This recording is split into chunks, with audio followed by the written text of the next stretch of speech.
Hello, good evening. Here is my topic Augustine and the Path of Salvation, chapter 8 and chapter 9. Here there is two chapters from 8 about Augustine. We can learn here his childhood, his early life, his, his search of the truth, finding his truth, his formational work, and chapter 9, the path of salvation, monasticism, and 2, sacrament and saint, and number 3, popes and emperors. Augustine is the name who has a significant role as a great theologian in Christian history.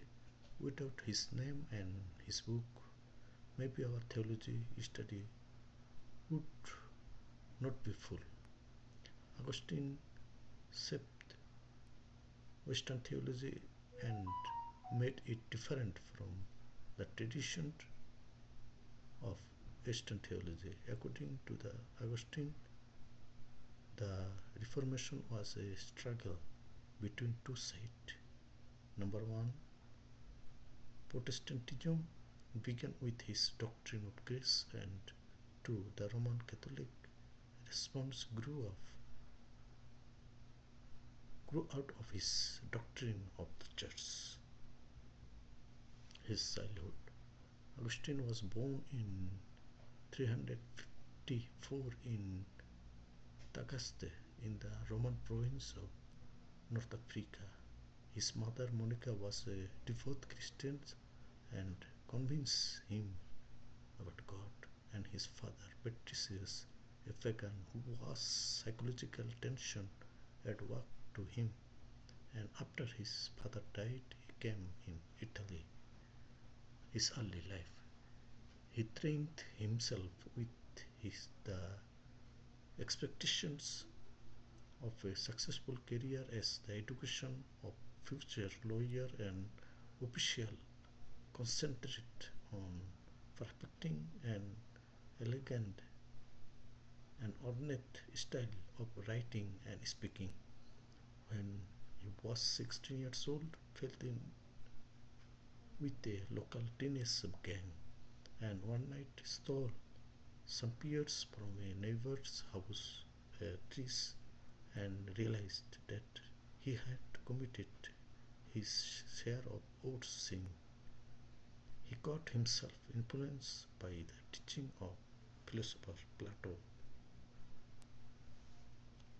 He searched of the truth. At 17, he read Cicero's Hortensius, the study of philosophy, which inspired him longing to devote himself to the search for truth that led him toward Christianity. Monasticism, a religion created by many as a similar of Christianity, God attacked him.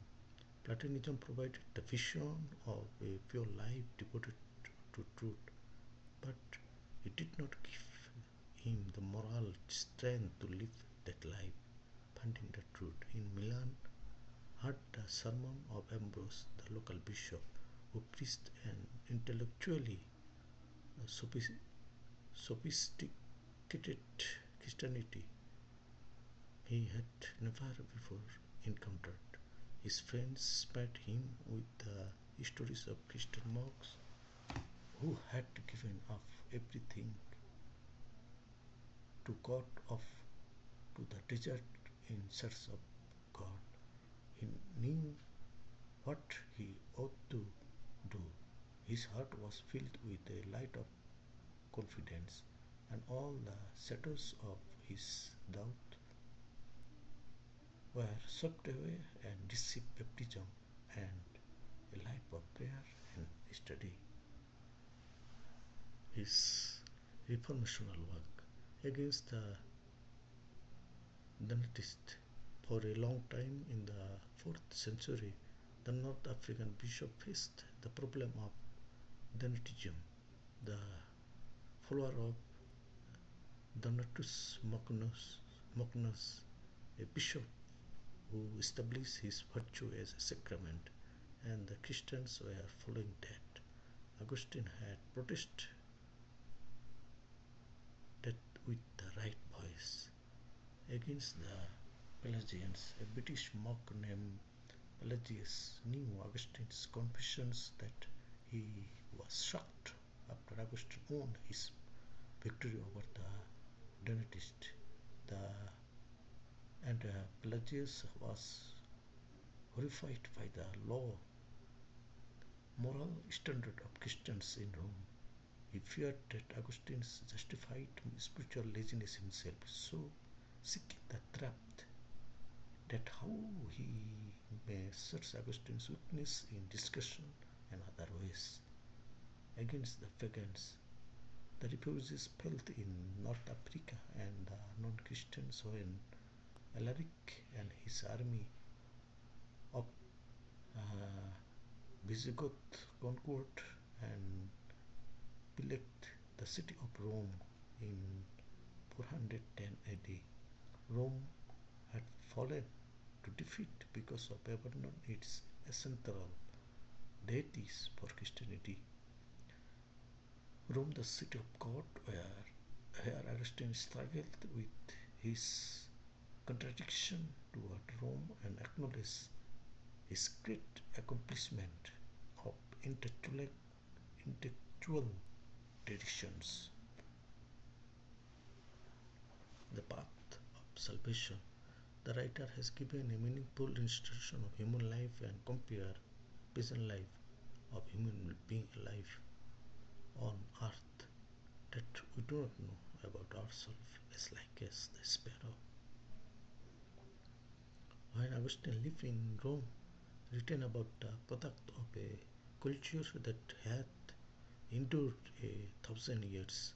After his death, every aspect of civilization changed by truth and law, and the empire no longer, and Christianity too changed and was converted initially by Arians. The rural society did not support churches to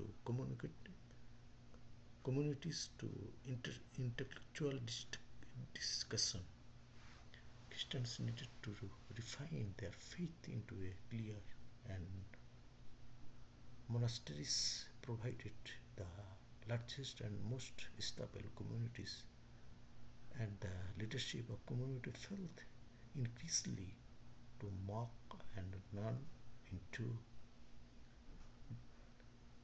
There were three general issues: the rise of monasticism, the theology of sacrament and saint, and the relation between church and state of the countries. Monasticism. There is a great history that is 271. A wealthy young Egyptian named Anthony heard a sermon on the text: if you would be perfect, go sell what you possess and give to the poor, and you will have treasure in heaven. He heard and obeyed, and the rest of his life in prayer and fasting in the desert. Then an old man, Athanasius, who defender of the homoousios doctrine, wrote a life of Antony. In it inspires men and women throughout the Christian world to follow Antony's example, which hope to drawing nearer to God as Elisha and John the Baptist had gone to the desert, and also Jesus himself. Then the ascetic life attacked both men and women, as the monk and as nuns practiced all ascetics as the central symbol of bodily self-denial. Sacrament and saint.